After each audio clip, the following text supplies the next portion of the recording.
Today, I'm going to show you how to add a search button in Wix step by step in a simple and relaxing way.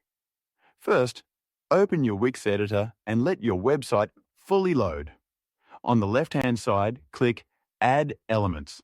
Scroll down and select Menu and Tools, or Interactive depending on your Wix version. Here, you'll find the search bar or search button element.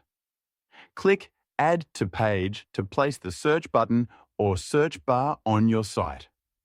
You can drag it to your preferred position, like the header, so it's easy for visitors to find. Once the element is on your page, click it to open Settings. Here, you can customize the placeholder text, design, and what pages or content the search will cover.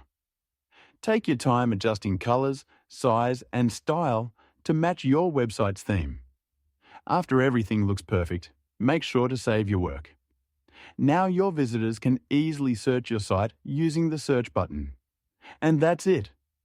Your search button is now live and ready to help visitors find content quickly on your Wix website. If you enjoyed this video, don't forget to subscribe.